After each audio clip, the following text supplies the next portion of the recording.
het sy bloed gestort vir my, sal my met krag bestraal, sodat ek ooit sal verklap, daar is krag in Jesus se bloed. Halleluja. Ja, Here, ons dankie vir die krag en die kosbare bloed. Halleluja, halleluja, halleluja. Prys die Here. Onse Vader wat in die hemel is, laat U naam geheilig word, laat U koninkryk kom, laat U wil geskied, soos in die hemel, net so ook op die aarde. Baie, baie dankie vir U seën. Halleluja. Onse Here Jesus Christus, wat sy lewe afgelê het, wat sy bloed gevloei het, sodat ons waarlik gered kan word deur die bloed, rein gewas kan word, vergewe kan word, sodat ons staan as verlostes voor U aangesig. Baie, baie dankie, Here, dat ons is verlostes, bloed gewas, en ons eer U, dat ons in hierdie dag weet dat ons ook nou kinders van God is, erfgename van God, mede-erfgename van Jesus Christus. Halleluja. Ons dankie vir 'n voorreg wat ons in hierdie dag het, om weer rondom die tafel van die Here te sit.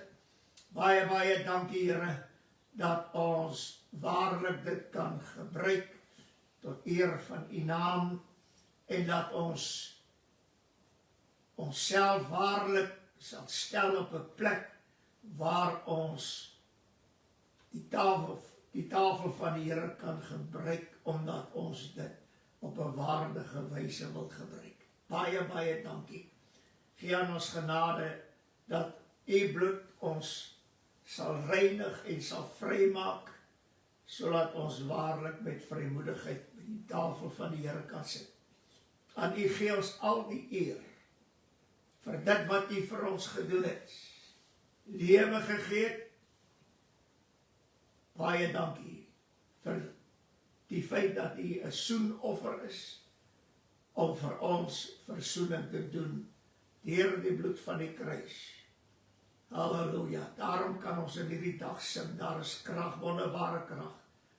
Here, want ons het dit nie net gehoor nie, ons het dit belewe, ons het dit ontvang, ons het deur die bloed gekom, en ons eer U vir hierdie voorreg, om te kan staan as U kinders, net omdat U lewe gegee het. Here, het daar vir ons waarlik vryheid gekom en verlossing gekom. Bid dan in hierdie dag, dat U die tafel van die Here ook aan ons liggame sal seën. En Here, ons wil baie dankie sê, dat U die een is, wat die tafel bedien.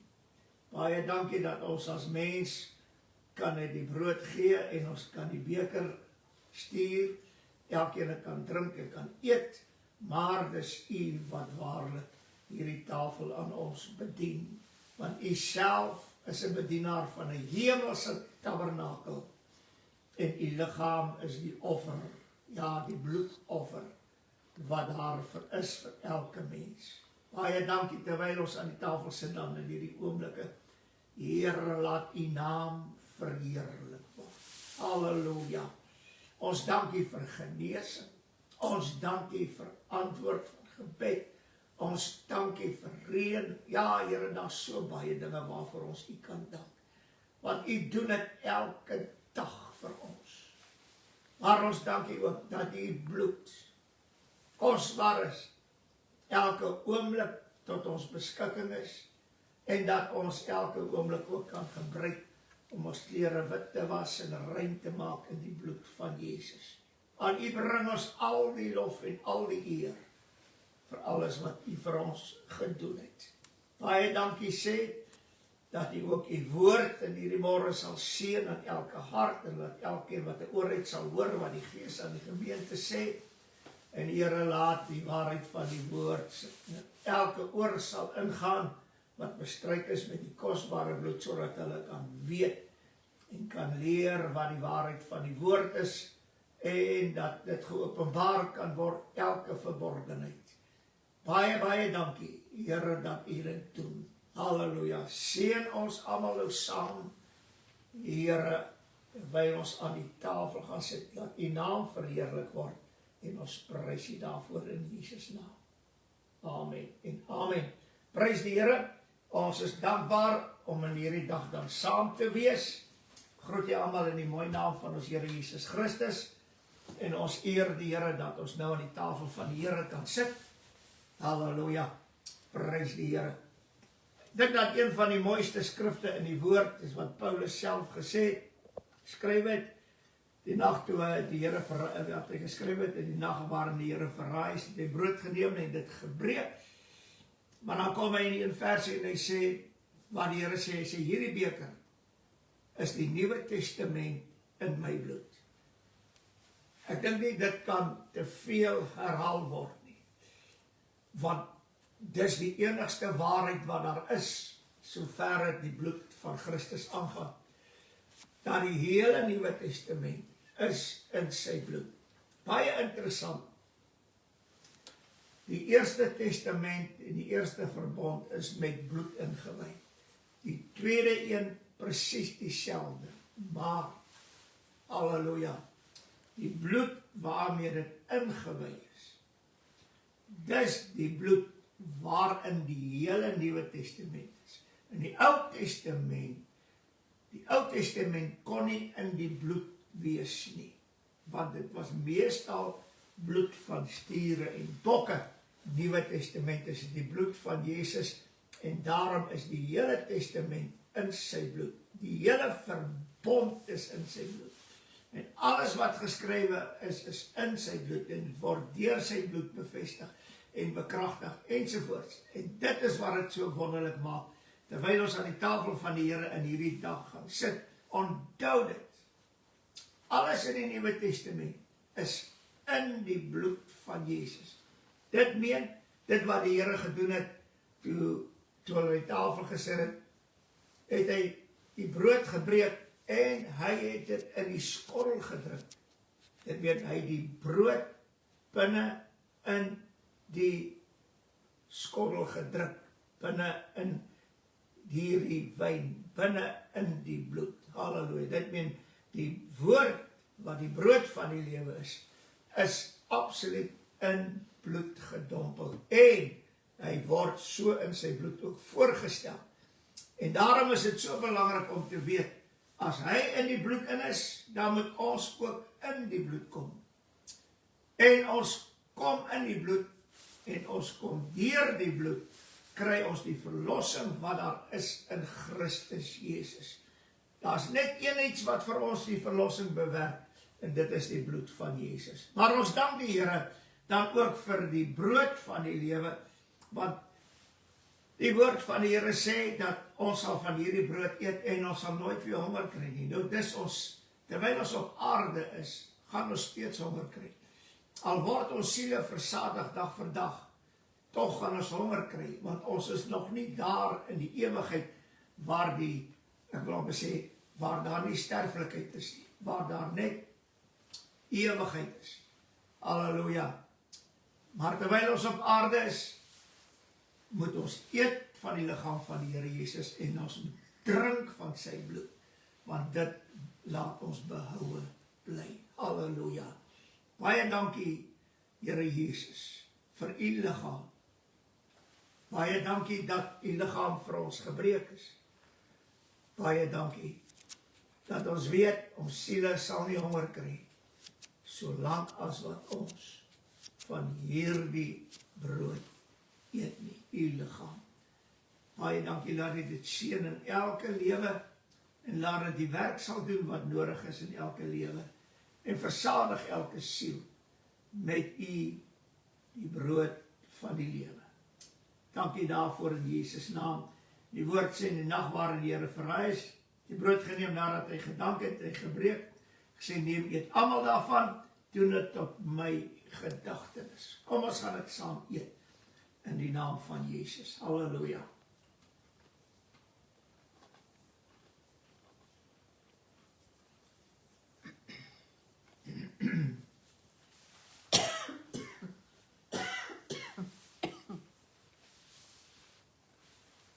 Ja, prys die Here, halleluja.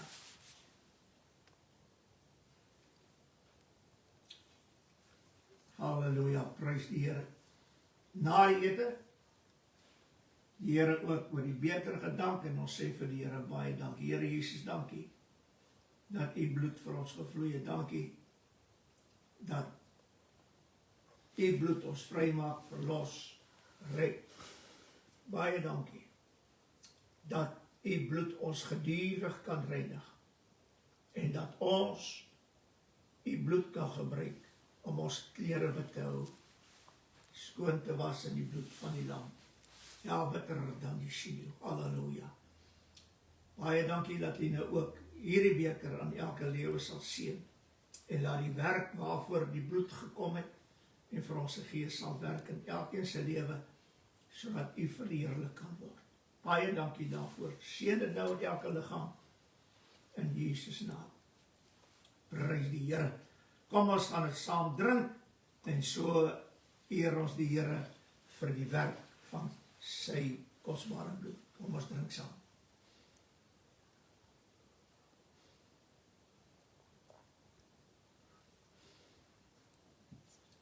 Halleluja, prys die Here. Halleluja. Glory to God. Halleluja, prys die Here. Vader, baie dankie.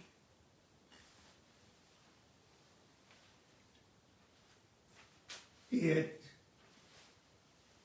die geliefde seun vir ons as mens gegee.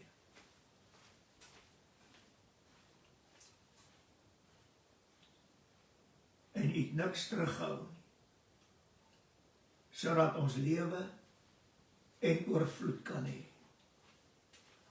Baie dankie dat ons nie net deel het aan die liggaam van Christus en aan sy bloed nie, maar dankie dat ons 'n deel het in Christus sodat ons in u seun kan wees, soos wat hy in ons is en saam met hom ook in u is. Laat die woord dan vanmôre waarlik tot elkeen spreek in Jesus naam. En ons eer u daarvoor. Amen en amen. Prys die Here, ons is dankbaar vir die Here vir sy onfeilbare woord. En ek gaan vanmôre uit Genesis die 3de hoofstuk met u deel, soos wat die Here dit vir my gegee het. Maar voordat ek dit doen, wil ek gou net 'n paar verse lees. En ons gaan lees saam uit 1 Korintiërs 11 vers 8.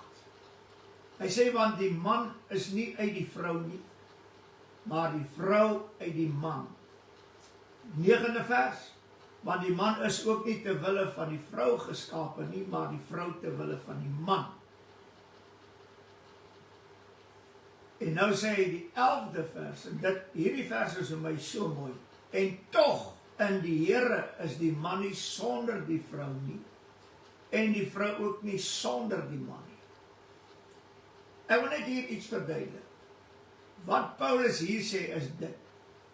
In Christus is die man nie sonder die vrou nie, en die vrou nie sonder die man nie.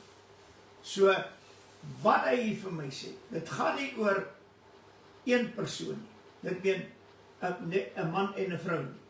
Fisies, ons man en vrou. Dis 'n eenheid. Daarin is 'n eenheid. Nou, want hulle sal een vlees word, sê die woord van die Here.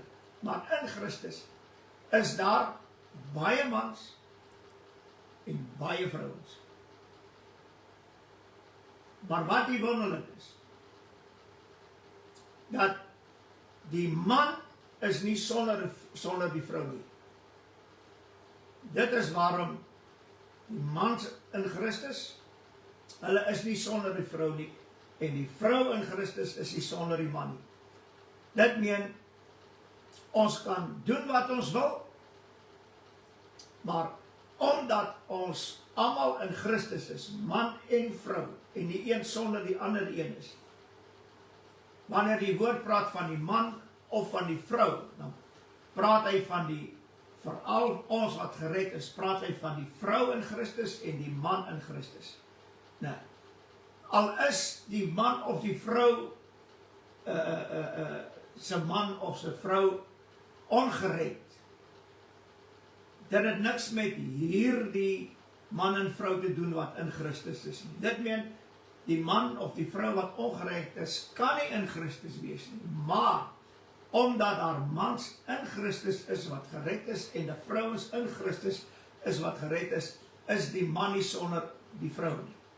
Halleluja. Dit meen, in Christus het die man en die vrou eintlik een geword, want dit is baie duidelik, as ons een word in Christus, die Here Jesus sê, dan sal nie in die hemel getrou of in die huwelik uitgegee word nie. Waarom? Want in Christus het ons een geword, dus daar gaan nie meer huwelike uitgegee word in die hemel. Daar sal nie getrou word nie, daar sal ook nie huwelik in die hemel wees nie. Want in Christus het ons almal een geword. Dis waarom hy sê, die man is nie sonder die vrou nie, die vrou is ook nie sonder die man. In Christus nie. Dit wat in die woord geld vir die man, geld vir al die mans wat in Christus is. Dit wat geld vir die vrou, geld vir al die vrouens wat in Christus is. Dit het nou niks te doen dat dit my vrou is wat saam met my in Christus is nie. Dit behoort so te wees dat my vrou of my man saam met my in Christus is. Maar as die een ongered is en hy sterwe en hy gaan verlore, die feit dat jy in Christus is jy nie sonder 'n man nie. In die opsig, dit is soos Adam en Eva. Hulle was in die tuin man en vrou gewees. En hulle was in die tuin 'n eenheid gewees. Maar wat hier vir my wonderlik is, dat Adam het nie sy vrou beken voordat daar sonde plaasgevind het. Dit meen, in Christus is almal vry van enige vorm van sonde. Die feit dat hy sê, man is nie sonder Christus en die vrou is, die man is nie sonder die vrou en die vrou is nie sonder die man nie. Nou, bring hy, is eintlik, want 'n man is 'n maagd en 'n vrou is 'n maagd, bring hy eintlik kom ons sê, die twee groepe in een en hy beskou dit as maagde. Dus almal is maagde, man en vrou in Christus, want ons is rein. Halleluja. En dit is die wonder van hierdie saak. Onthou dit net, wanneer hy praat hiervan, praat hy nie spesifiek van jou man en jy as vrou en jou man as man nie. Hy praat van man en vrou, dit meen, maak nie saak hoeveel mans daar in Christus is, of hoeveel vrouens daar in Christus is nie. Die man is nie sonder vrou nie, en die vrou is nie sonder man nie. En dit het niks te doen met 'n huwelik nie, of 'n verhouding nie. Absoluut niks nie. Ons is absoluut rein en skoon in die Here Jesus Christus. En dit is belangrik om dit te weet. Nou, die groot, as ek dit so kan vra, het Adam en Eva geluister na die woorde van God? Het hulle God se woord geglo, sodat dit vir hulle tot geregtigheid gereken kan word? 3 vrae. Het hulle geluister na die woord van God? Het hulle God se woord geglo, sodat dit vir hulle tot geregtigheid gereken word? En dit is wat die grootste probleem is, wanneer ons na Genesis 1 gaan. Ek wil dit vra. Ek praat van die kerkwêreld, ek praat van al die kerke, maak nie saak wat se name het nie. Luister hulle na woord, God se woord. Glo hulle God se woord. Kan dit vir hulle tot geregtigheid gereken word? In die tyd waarin ons lewe. En die woord sê op een plek ook, hy sê Adam het die sonde in die wêreld ingebring, omdat hy God se woord nie geglo het nie, en ongehoorsaam was aan die woorde van God nie. Dit meen, Adam het die sonde in die wêreld ingebring. En nou die mooi luister wat sê die woord hier. Omdat hy God se woord nie geglo het nie, en ongehoorsaam was aan die woorde van God. Nee, hy was gehoorsaam aan die woorde van sy vrou, deur na haar te luister. Adam het ook dit gekies om te eet, as gevolg van die misleiding deur die listigheid van die duiwel. En ek wil Genesis 3 gou saam met u deurwerk, want dit is baie belangrik. Hy sê, maar die slang, die eerste vers, was listiger as al die diere van die veld wat God gemaak het. En hy sê vir die vrou, is dit ook so dat God gesê het? Jy moet baie mooi luister. Hy vra, is dit ook so dat God gesê het? En die duiwel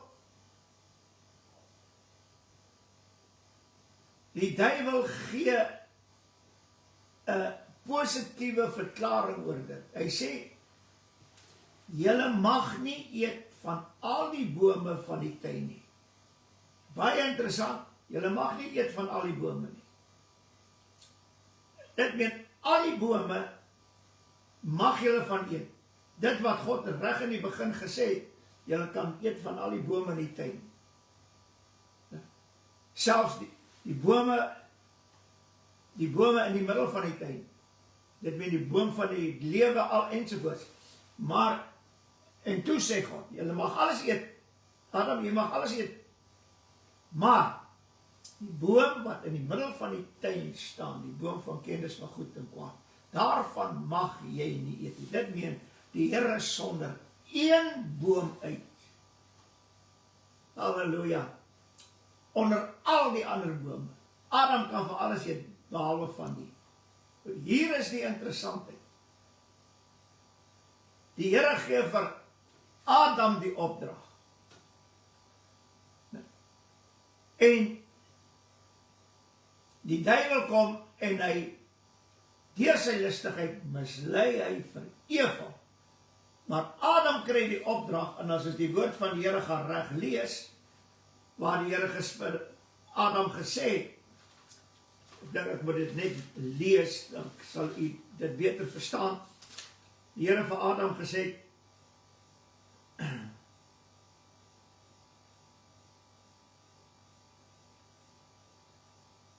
ekskuus, ek kon net nie so kry. Genesis 2 vers 15, toe het die Here God die mens geneem en hom in die tuin van Eden gestel, om dit te bewerk en te bewaak. Twee dinge, bewerk en bewaak. En die Here het aan die mens gesê, van al die bome van die tuin mag jy vry eet, maar van die boom van die kennis van goed en kwaad, daarvan mag jy nie eet nie, want die dag as jy daarvan eet, sal jy sekerlik sterwe. Hierdie is vir my die grootste draaipunt in alles, toe die Here gesê, die dag as jylle gaan eet, sal jy sterwe. Praat met Adam spesifiek. Adam het dit aan Eva oorgedra. Ons mag van alles eet, maar nie van die boom nie. Ek ben die boodskap het van Adam, van die Here af na Adam toe gegaan, van Adam af na die vrou toe gegaan. En die duiwel gaan na die vrou toe, want sy het dit van haar man gehoor. En hier gebeur die belangrikste iets in die hele geskiedenis. Paulus sê iets baie mooi. Ek sal dit nou lees. Hy sê, en die vrou antwoord die slang, van die vrugte van die boom in die tuin mag ons nie eet nie. Maar van die vrugte van die boom in die tuin mag ons eet. Maar van die vrugte van die boom wat in die middel van die tuin is, het God gesê, julle mag daarvan nie eet nie. As julle dit aanroer, anders sal julle sterwe. Dit meen die oomblik as julle dit aanroer en daarvan eet, sal julle sterwe. En hier is die draai in die hele ding. Toe sê die slang vir die vrou, julle sal gewis nie sterwe. Dit meen presies die teenoorgestelde. Maar die duiwel toets haar eers om te kyk of sy geluister het na die woorde wat Adam gespreek. teenoor Eva. Nie wat God aan Adam gesê het nie, maar wat Adam aan Eva gesê het. Adam het die woorde van God presies so oorgedra, soos wat die Here dit vir Adam gegee het. En hier kom Eva, en sy sê dieselfde woorde. En die duiwel kom en hy sê, maar as eintlik een ding wat nie, ek kan alles aanvaar, maar dit kom daarom neer, julle sal nie sterf nie. En hy sê die volgende woorde, maar God weet, dat as julle daarvan eet, julle oë sal oopgaan, sodat julle soos God sal wees, deur goed en kwaad te ken. Hier is 'n interessante ding. God ken goed en kwaad. En julle kan ook so wees om goed en kwaad te ken. Wat 'n misleiding. Dit meen as God goed en kwaad ken, hoekom kan julle dit nie ken nie? En dis waar die grootste probleem gekom het in die mensdom. Ek meen Petrus skryf dit ook in sy sendbrief, mense wat volwassenes wat tot die kennis gaan kom het, hoe om goed en kwaad van mekaar te onderskei. Dit meen ek en jy as kind van God moet die goed en die kwaad van mekaar onderskei. Nou hier is 'n interessante ding.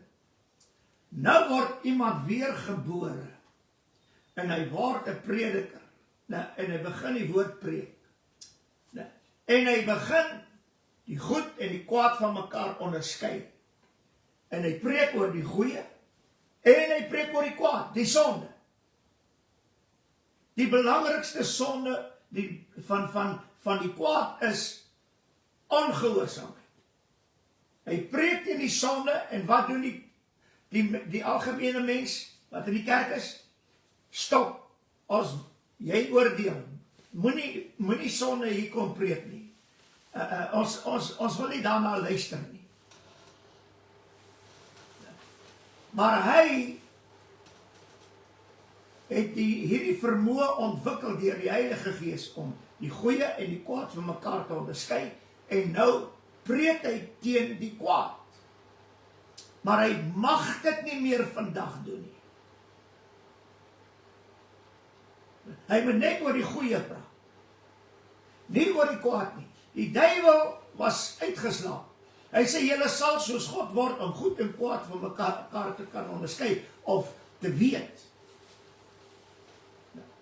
Dit meen Eva, julle sal weet wat goed is vir julle, julle sal weet wat kwaad is vir julle. En nou kom die prediker vandag, en hy praat oor die goeie, en hy praat oor die kwaad, en die mense wil niks met die kwaad te doen hê nie. Waarom? Want die kwaad maak hulle skuldig aan sonde. En hierdie sonde, die Heilige Gees kom en hy oortuig jou van hierdie sonde, van geregtigheid en van oordeel. Dit mag nie gebeur nie. Julle mag geen kennis van die kwaad kry nie. Julle moet net kennis van die goeie kry. En dis waar die kerkwêreld is. Dis net die goeie, maar daar is geen kennis sover die kwaad of die sonde aangaan nie. Halleluja. En dis waarom die kerk in hierdie toestand is. En dit is waarom die mens sonde goedkeur. Ek weet, as jy luister na predikers, dan sien ons dit gebeur. Iemand gesê, die Here kyk nie na jou sonde nie. Nee, hy kyk na die geregtigheid wat jy verkry. Dit meen, die Here sien nie jou sonde raak, hy sien die geregtigheid wat jy verkry. Nou, ek wil nou vandag vir iets sê. As jy nie geregverdig is van die sonde nie, omdat jy God geglo het, dat deur die bloed van Jesus word ek wit gewas en rein gemaak, en die Here sê, baie interessant, die Here sê, ek sal jou sonde neem en ek werp dit in die diepte van die see. en hy sê op een plek, ek sal agter my blaai weg, en ek sal nooit weer daaraan dink nie. Nou preek hulle vandag vir die kerkganger, vir die ware kinders van die Here, hulle wat sê, hulle is Christene, hulle is gered en hulle is gedoop ensovoorts. Nou sê hulle vir hulle, die Here kyk nie na jou sonde nie, hy kyk na die geregtigheid wat daar vir jou is. Anders sê weer, die Here kyk nie, die Here kan nie deur die bloed jou sonde sien nie. Ek wil net vir jou iets vra. As die Here dan my sonde weggewerk het in die diepte van die see en agter sy rug gewerk het, hoe kan God my sonde sien? Ek dink nooit meer daaraan nie. Maar dis die probleem. Die sonde moet geregverdig word vandag. Sodat die mens kan lewe in sonde, wêreldsgesindheid, wêreldgelykvormigheid, in die dinge van hierdie wêreld te doen. Dis nie sonde nie. Ons kan dit doen. Jy lyk soos die wêreld, jy trek aan soos die wêreld, ek ben jy vloek soos die wêreld, jy roep soos die wêreld, ensovoorts. Nou die Here kyk nie na jou sonde nie, hy kyk na jou geregtigheid wat jy in Christus verkry het. En die Here kan jou sonde nie sien nie, want jy's onder die bloed. Mense raak wakker. Dis wat in die begin gebeur het. Wat sê hy? Julle oë sal oopgaan. Dit was die grootste probleem van die begin af. Toe die mense oë oopgaan, nadat hulle geëet het, want toe hulle oë oopgaan, toe is hulle naak. Oh, halleluja. En vandag, nee, julle oë moet nie oop nie. Ons preek net hierdie goeie dinge. O die Here jou seën. Ons preek glad nie sonde en ons laat dit nie toe nie, want dis die slegte. Ek meen, julle moet nie na die sonde kyk nie, julle moet net na die goeie kyk. Ek wil vandag vir jou iets sê. Die duiwel kan jou verblind vir dit wat jy verkeerd doen. Want hy wil nie hê jy moet dit sien nie. Want hy weet as jy dit gaan sien, gaan jy besef jy is naak. En net die Here kan hierdie naaktheid bedek in die gees. Soek vir jou 'n prediker. Veral in die Pinksterkerk. Soek vir jou 'n prediker wat sy vrou skoon is, hy self sy lewe skoon is, en wat sonde kan preek en teen sonde kan opstaan. Gaan soek vir jou so 'n prediker. Want dis die enigste manier hoe jy die verleiding wat die duiwel toegepas het op Eva uit jou gemeente kan kry.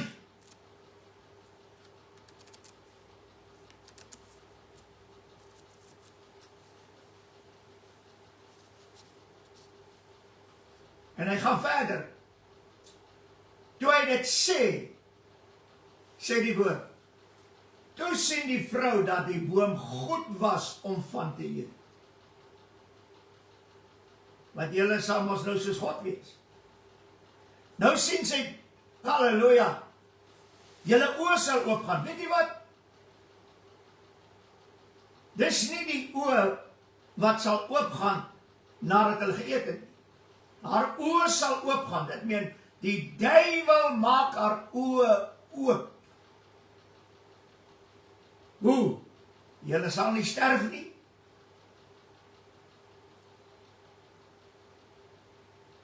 Julle oë sal oopgaan, sodat julle soos God kan wees. 3 dinge. Sy moet dit net gesien het. En toe sy dit sien, toe sê die woord sê, toe sien die vrou dat die boom goed was om van te eet, en dat hy 'n lus was vir die oë. Kan jy glo, nog voordat Eva eet, het haar oë oopgegaan om 'n lus te kry vir die oë, om daarvan te eet. En kom maar sê ek nou vandag vir jy. Dis presies wat die duiwel nog steeds doen. jou oë gaan oop, ag nee, want ek dink daarom nie, ek is gered, eenmaal gered, altyd gered, nee, ek weet hierdie sonnetjies wat ek doen, dis niks nie, die Here sal my nie help toestuur nie, dit weet die duiwel het jou oë oopgemaak, om wat te glo, die leuen te glo, en die waarheid weg te wys. Ja, 'n mens, hoor wat sê sy, 'n lus vir die oë, eerste om van te eet, 'n lus vir die oë, ja, 'n boom wat 'n mens kan begeer om verstand te verkry. Wat se verstand? Om kennis van goed en kwaad te kry. Halleluja. Hier is 'n baie interessante ding. Die Here praat nie baie oor 'n saak nie. Hy het net gesê, as julle daarvan eet, sal julle sterwe. En die volgende ding wat gebeur is, Eva sien maar, as God dan goed en kwaad kan onderskei, hoeveel te meer sal ons dit kan regkry? Dit meen, God weerhou ons daarvan, deur dit wat hy gesê het, om kennis van goed en kwaad te doen. Dit sal vir ons voordelig wees, dat ons goed en kwaad ken, sodat ons kan sien wat werklik aangaan. En kom ons wees eerlik, gebeur dit in ons tyd? Hoeveel predikers, hoeveel kinders van die Here, ek praat van bloedgewastes, gered, gedoop met die Heilige Gees, gaan eet daar by die duiwelaanbidders, hulle kruip in tonnels rond en oralste, om uit te vind hoe werk die duiwelaanbiddery en wat hulle alles doen. Hulle stel belang daarin. Ek bedoel, hulle gaan ondersoek dit, hulle wil die kennis van die kwaad opdoen. En hulle besef nie, hulle is besig om hulle eie sieleskade aan te doen. En elke ander siel waarmee hulle te doen kry, gaan hulle skade aan doen. Want hulle wil kennis hê van hierdie kwaad. Dis waarom hy Openbaring praat van hulle wat sê dat hulle die dieptes van die Satan ken. Halleluja. Pastor, maar wat is verkeerd as iemand nou gaan ondersoek instel oor die werke van die vyand? Hy sê in Openbaring, en dis die kerk. En hierdie vrou is binne in die kerk, nie op 'n ander plek nie. Isabel is binne in die kerk.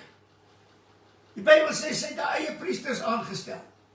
Sy al wat God se priesters was en profete het sy doodgemaak. In die Nuwe Testament is sy binne in die gemeentes, binne in die kerk. En wat is daar doel? Om die ware kinders van God dood te maak, om hulle uit te roei, om van hulle ontslae te raak in die kerke. En het sy dit reg gekry? Ja. Want die ware aanbidders kan vandag nie na 'n kerk toe gaan nie. Want hulle kry niks daar nie. Waarom? Omdat die kerk begin ondersoek instel het. Halleluja. Of dit werklik so is, dat dit verkeerd is, om die duiwels te ondersoek en Baalaanbiddery en al die mense wat oor Baalaanbiddery skryf en van Kersfees en van Paasfees ensovoorts, dat dit alles Baalaanbiddery is en daar is waar Baals vereer word en afgode vereer word. Weet nie wat? Jy is verlore in jou hele wese. Jy is besig om die kinders van God, jy wil hulle skuldig kry aan iets waaraan hulle nie skuldig is nie. Hoor wat sê hy, die 24ste hoofstuk van die 2de hoofstuk Openbaring. En ek sê vir julle, en die ander wat in Tyra is, almal wat hierdie leer nie het nie, en die wat die dieptes van die Satan, soos hulle dit noem, nie leer ken het, die wat dit nie leer ken het, luister mooi, nie leer ken het, ek sal op julle geen ander las lê nie.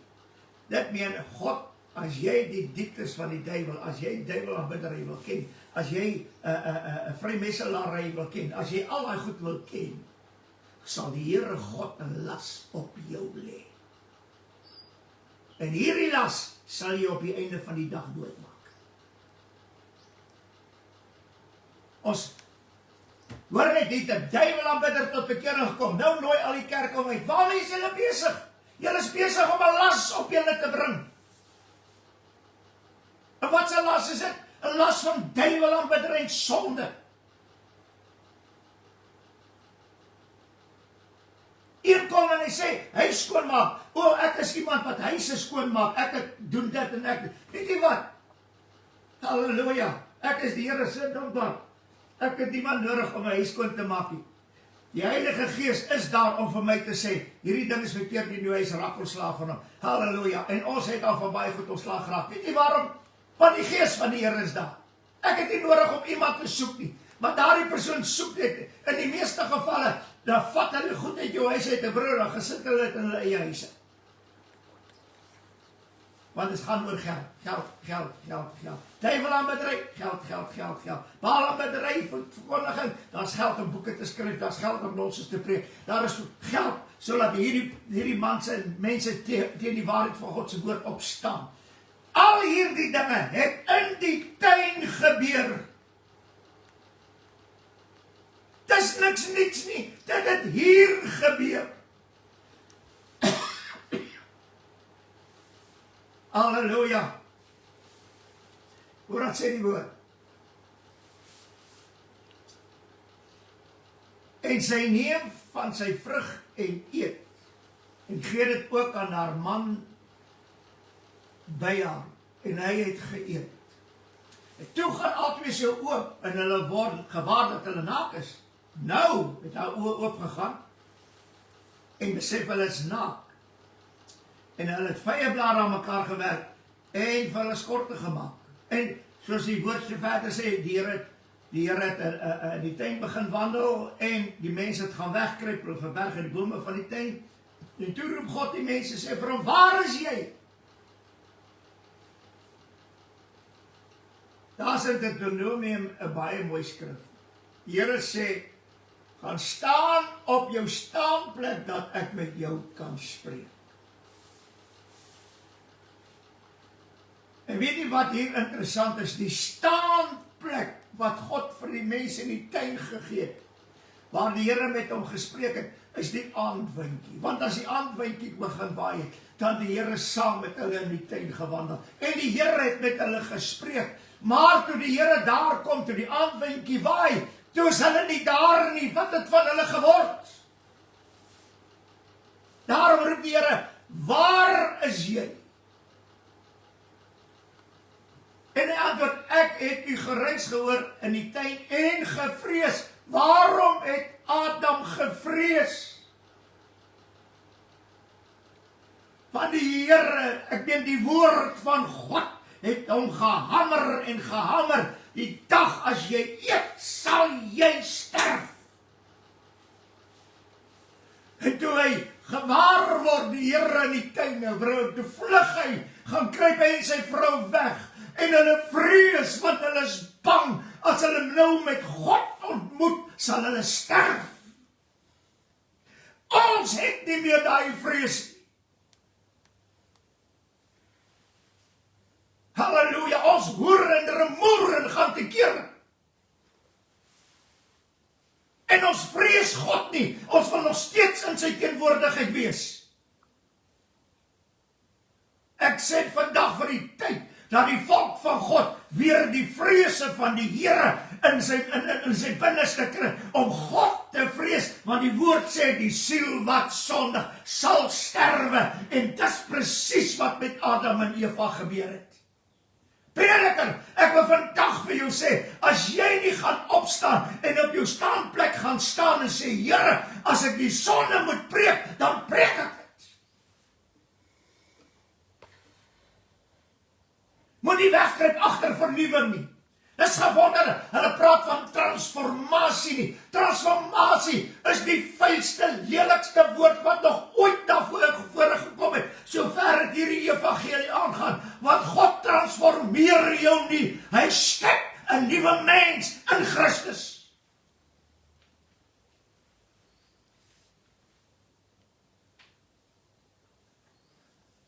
Jy laat my dink aan hierdie, ek sien nie, wat noem hulle van hierdie transformers, wat hulle,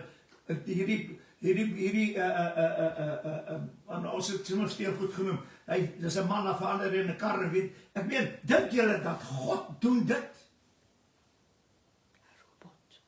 Ja, hierdie robots wat er so transformeer.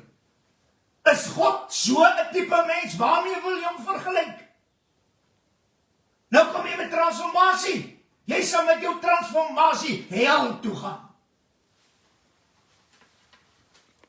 God stel nie daaraan belang om die mens te transformeer nie. Hy stel aan belang om 'n nuwe mens te skep binne in Christus.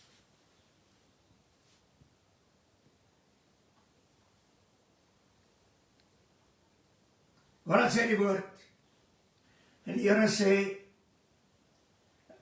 Adam antwoord, daarom het ek my verberg. En hy sê, die Here sê, wie het jou te kenne gegee dat jy naak is? Baie interessant. Wie het jou te kenne gegee dat jy naak is? Het die duiwel het gesê? Nee. Eva het gesê? Nee. Het die Here dit gesê? Nee. Wie het vir jou gesê, jy is naak?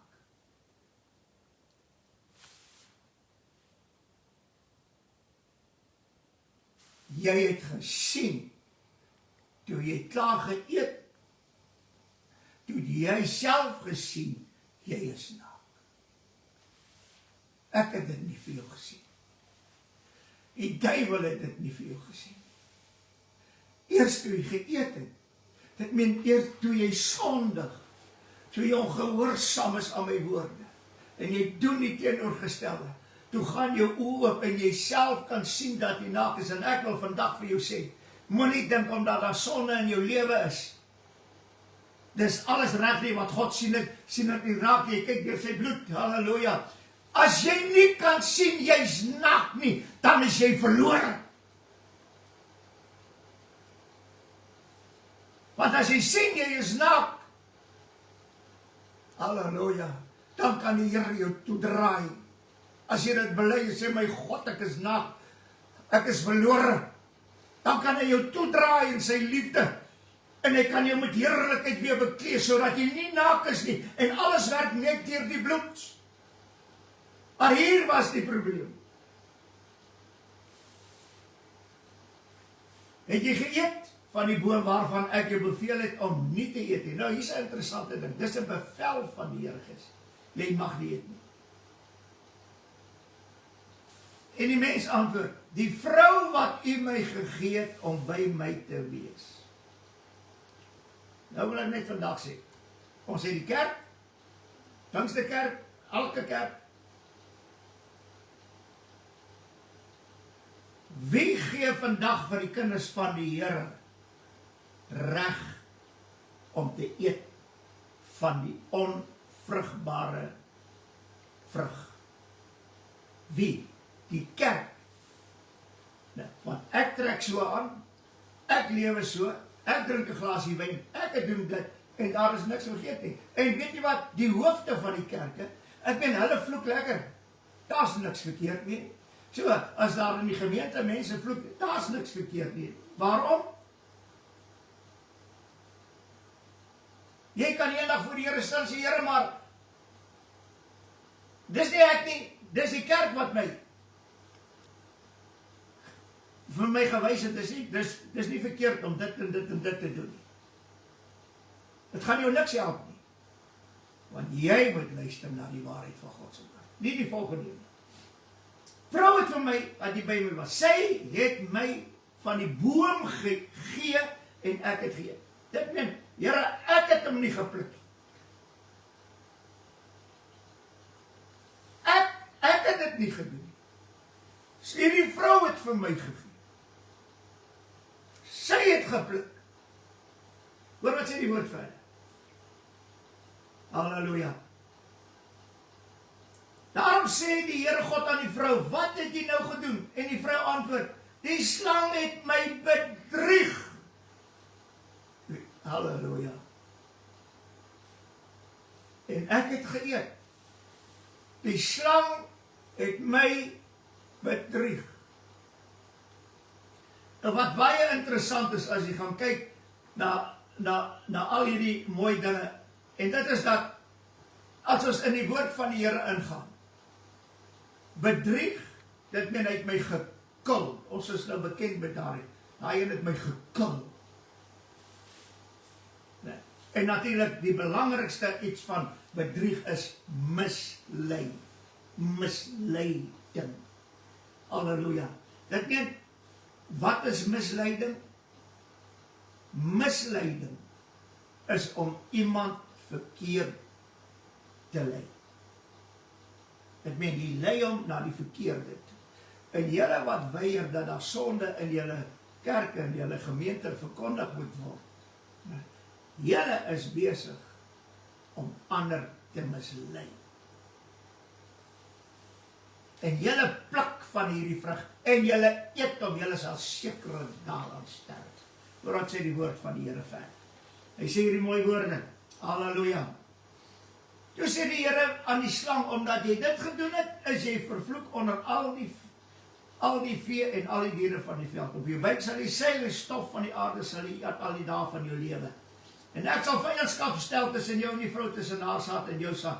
En hy sal jou die kop vermorsel en jy sal hom in die hakskeen byt. En dan die vrou het hy gesê, ek sal grootliks vermeerder die moeite van jou swangerskap, met smarte sal jy kinders baar. En aan jou man en na jou man sal jou begeerte wees en hy sal oor jou heers. Ek wil net met mooi kyk. Waar begin die Here heel eerste? By Adam nie. Hy begin met die slang.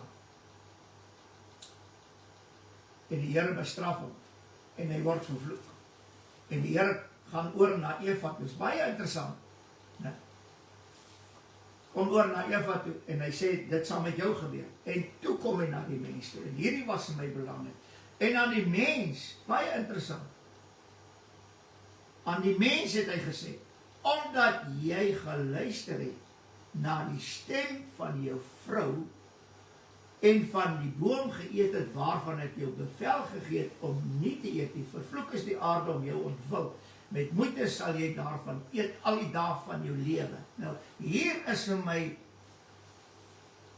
iets wat ek 'n mens nooit hoor nie. Die Here sê vir Adam, omdat jy geluister het na die stem van jou vrou. Nou, ek wil dit vandag vir u sê. Eva het geëet en sy het nie net vir Adam gesê, die appeltjie gegee het of die vrug gegee het. Wat het Eva vir Adam gesê?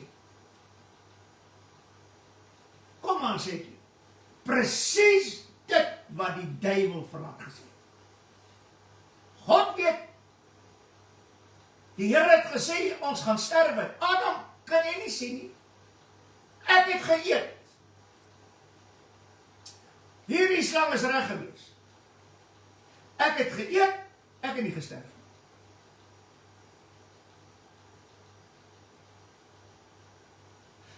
Ek het gesien, my oë het oopgegaan. En weet jy wat, Adam? Ek sal nou soos God wees. Want God het nie die waarheid met my gepraat nie. Ek wil jy moet baie mooi luister. God het nie die waarheid met my gepraat nie. Hy het gesê, die dag as ons hiervan eet, sal ons sterwe. En kyk Adam, ek lewe. So, wat gaan jy nou doen? Maar Adam is aangestel om die tuin te bewerk en dit te bewaak. Hoekom het hy nie daar gewaak? Luister mooi, nie oor die tuin en oor Eva nie, maar gewaak oor die woord van God. Die belangrikste wat God vir hom gesê het in die hele skepping is, jy mag nie van hierdie boom eet nie, die dag as jy eet sal jy sterf. waarom het Adam nie gewaak oor hierdie woorde van God en vir haar gesê het, ek eet? God het gesê, maar wat gebeur? Eva het nou deur haar slinksie en listigheid Adam oortuig om te eet, want sy sterf nie. En die predikers kom met dieselfde misleiding vandag. En hulle preek in die kerke en hulle praat sonde goed. En hulle laat sonde toe, wêreldsgesindheid, wêreldgelykvormigheid ensovoorts, terwyl hulle moes waak oor die kudde van die Here. Dat die ongeregtigheid en die sonde nie onder die kudde inkom nie, want as dit inkom, sal die hele kudde melaats word. Nou dans hulle op die platform, nou spring hulle op die platform, spring in die gehoor, hulle spring oral, en hulle is besig om die Here te prys, halleluja, en die volk is vol melaatsheid.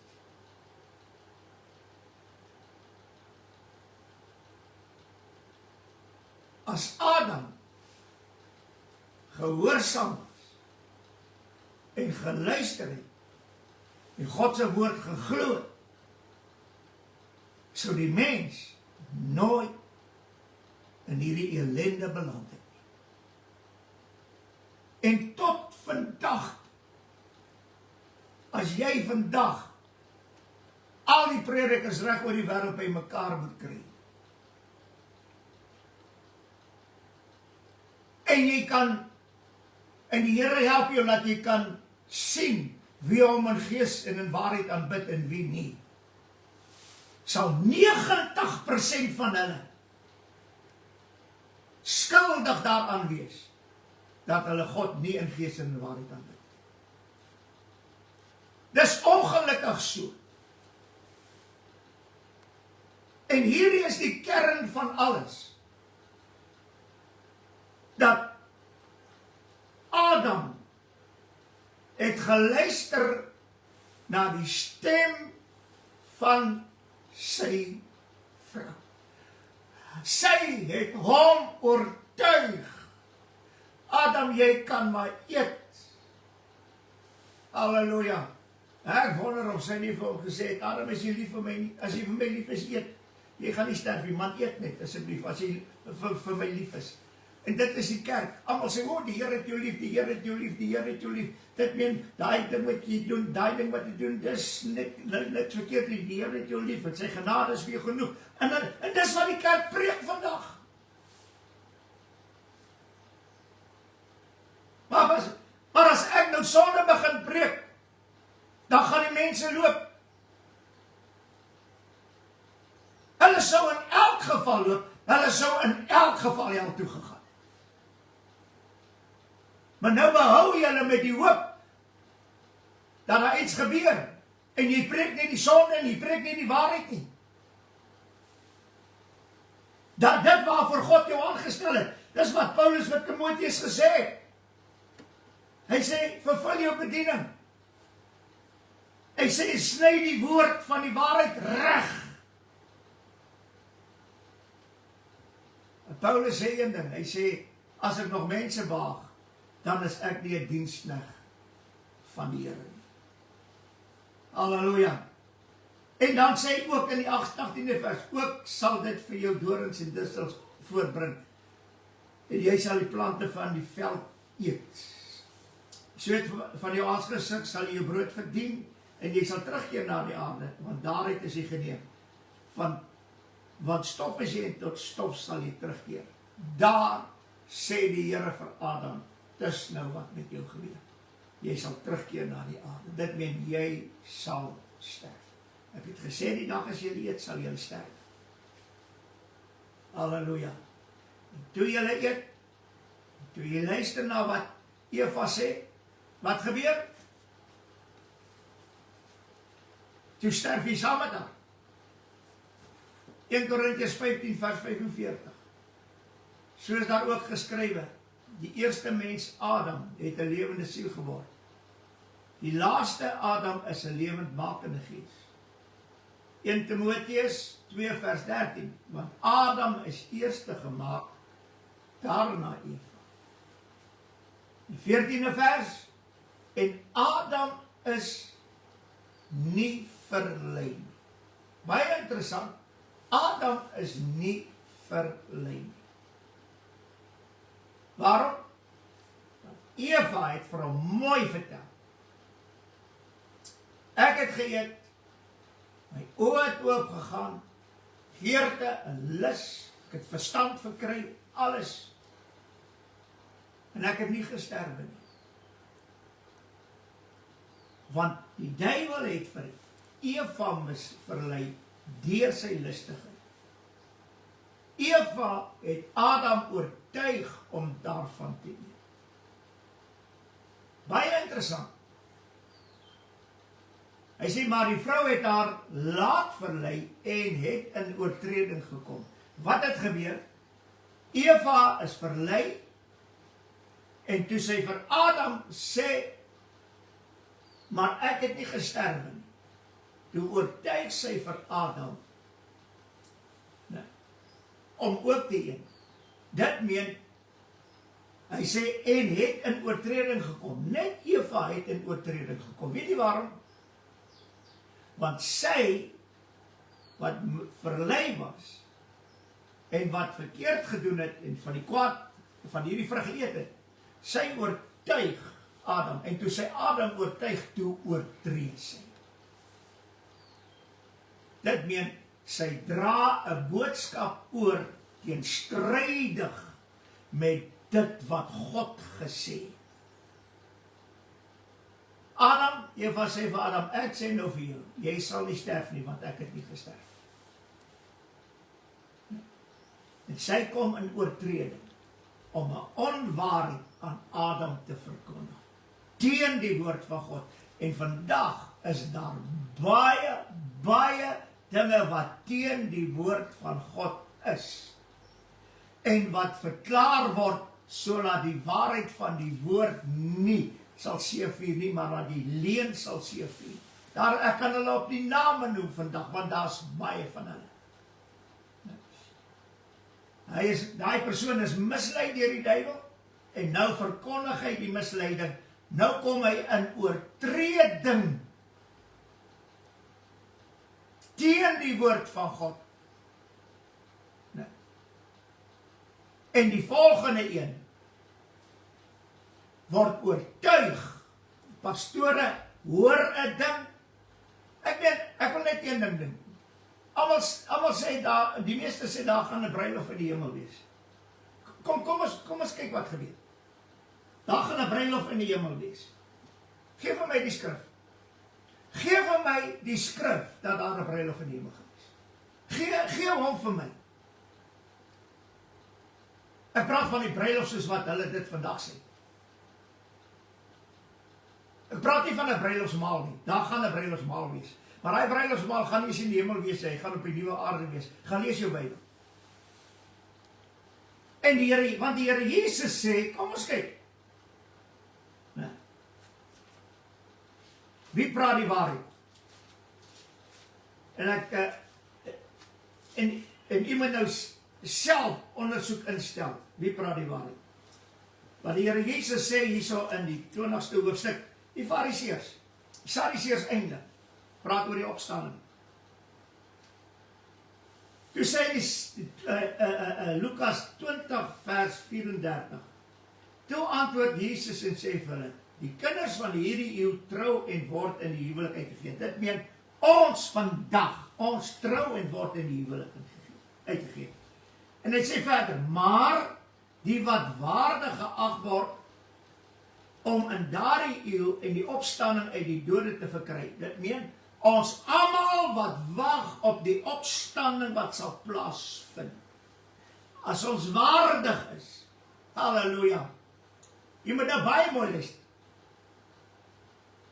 As ons waardig is. Hy sê, hy het die opstanding uit die dode te verkry. Trou nie en word nie in die huwelik uitgegee nie. Hoor wat sê die Here Jesus? Daar word nie getrou nie en daar word nie in die huwelik uitgegee word. Nee. Waarom? Daar sal 'n bruilofsmaal wees, maar nie 'n huwelik nie. Nie 'n huwelik nie. Nou sê hulle, ja, 7 jaar van verdrukking, dan gaan daar 'n huwelik in die hemel wees. Wie het dit vir julle gesê? Die Here? Het die Here Jesus dit gesê? Nou vra ek vir jou. Wat gebeur werklik? Hy sê, wat? Hulle kan nie meer sterf nie. Waarom? Hulle is in Christus, man en vrou in Christus. Hulle kan nie meer sterf nie. En die man en vrou wat in Christus is, sal nie eendag kan trou nie. Nie eers met die Here Jesus nie. Want hulle is soos engele en is kinders van God. Omdat hulle kinders van die opstanding is. Dit meen, as jy glo in 'n opstanding, en as jy glo in 'n opstanding,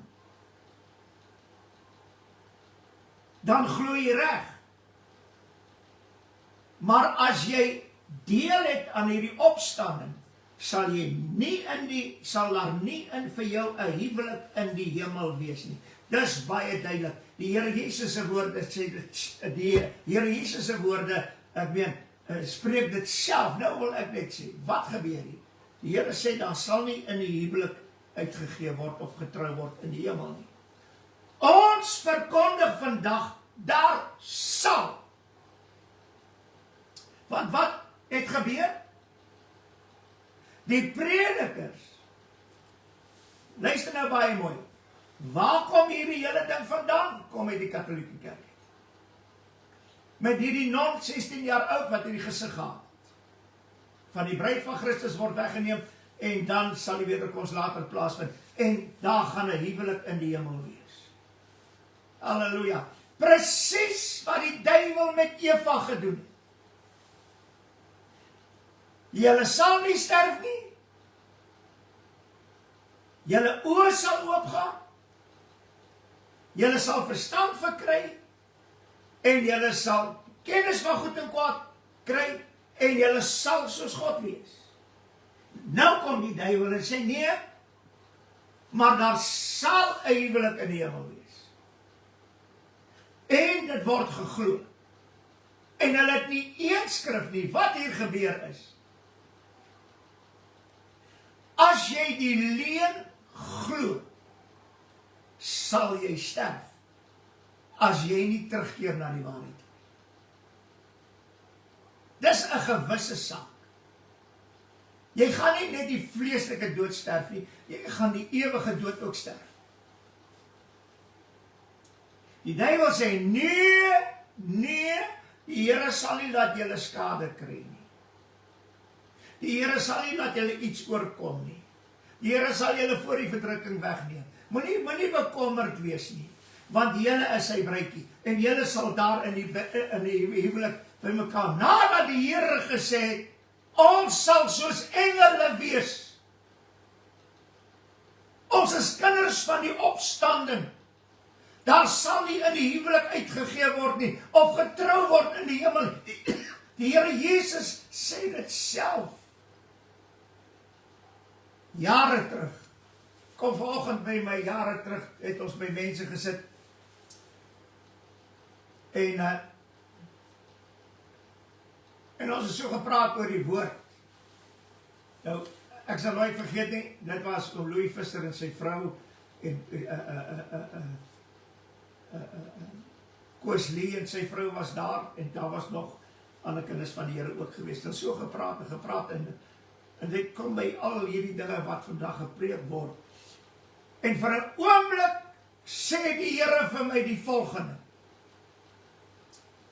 Soos wat die duiwel Eva mislei het in die begin, so sal sy weer aan die einde van die tyd die volk van God mislei om dit te glo en te doen wat ek nie in my woord geskryf het nie. En ek het nooit besef en nooit geweet, dit gaan so erg raak soos dit vandag is nie. As jy glo, daar gaan 'n huwelik in die hemel wees, is jy klaar mislei. En nou probeer jy ander oortuig dat dit so is. Pastoor, want jy sit alles in om mense te oortuig, daar gaan 'n huwelik in die hemel wees, terwyl die Here Jesus self gesê het, daar sal nie. En soos elke mens wat jy oortuig vandag, daar gaan ene wees, kom jy in oortreding, pastoor, en jy sal voor die gereg verantwoording gaan doen, eendag by die wit troon oordeel. Jy kan kwaad raak vir my, ek gee nie om nie. Maar die Here het vir my gesê, bid en waak. Ek moet heel eers oor my eie siel waak, oor dit wat ek glo in die woord van die Here. En as ek dit kan regkry, dan kan ek waak oor die volgende. En ek wil nou vandag vir u sê, dis tyd dat die volk van God moet wakker raak. Want die duiwel is besig, en wat interessant is, die vroue predikers, ruk hierdie hele ding van 'n huwelik in die hemel, ruk hulle uit mekaar uit met al hulle kampe, wat die vreeslikste goed wat hulle daar aanvang, en dit is reg. In hulle oë, en hulle oortuig ander daarvan. Ek wil net dit sê, voor die Here gaan julle rekenskap gee. Eva, sy moes rekenskap gee. En die groot gevaar is, die vrou is weer besig om die man te oortuig dat dit wat hulle doen is reg en volgens die woord. Moet nie vir my sê dit is nie so nie. Dit is so. Halleluja. Ek kan nog iets noem. En dit is, die woord sê, die vrou moet haar hoof bedenk. Ek vra net, vrouens, julle het dit reg gekry om die hoed af te haal, of die bedekking af te haal, en dit op die man se kop te sit. Ek vra net, deur wie is julle aangesê om dit te doen? Selfs die man se, deur wie is dit aangesê om hierdie goed so te doen? Halleluja. Ek wil vandag vir jou sê, ek gee nie om wie jy is nie.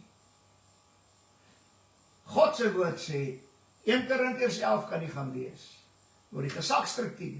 God se woord sê, waar elke een sy plek is. En hierdie ding is interessant. Nou, dat net soos wat die duiwel met Eva gemaak het, en Eva haar man oortuig, so is dit besig om vandag te gebeur. Maar daar is vir my in hierdie hele saak een wonderlike ding. Die mens het sy vye blare aangehaal, en hy het gesê, ek is naak. En die Here God kom, en hy maak hulle toe. Weet jy wat, ten spyte van wat Adam en Eva gedoen het God nog steeds sy liefde en ontferming teenoor die mens geopenbaar, toe hy vir die mens klere gee om aan te trek. Dis waar, die Here staan altyd gereed om jou naaktheid toe te maak. Hy sê, kyk, ek kom gou. Nee. Bewaar jou klere, sodat jy nie naak rondloop nie. En dis die boodskap uit Genesis, ook in Openbaring. Dis wat God gedoen het, en hy wil dit nog steeds doen. Maar die mens weier, kinders van God weier, hulle wil lewe soos wat hulle glo hulle reg is, nie soos die woord sê nie. Kom, laat ons nigter raak, en doen wat die woord van die Here sê. Vader, baie dankie vir die onfeilbare woord. Baie dankie sê, Here, in die begin het U die einde aangekondig. En ons sien dat dit wat in die begin gebeur het, ook gebeur in ons tyd. Help u kinders om nugter te raak, om te bid en om te waak. Dat hulle nie in versoeking kom en in die strikke van die duiwel trap, wat hy deur sy lustigheid daar gestel het nie. Help u volk in hierdie dae, Here, om waarlik God se woord te glo, jota en titel, sodat dit vir hulle tot geregtigheid gereken kan word. Vra dit in Jesus naam en ek dank U daarvoor. Amen en amen.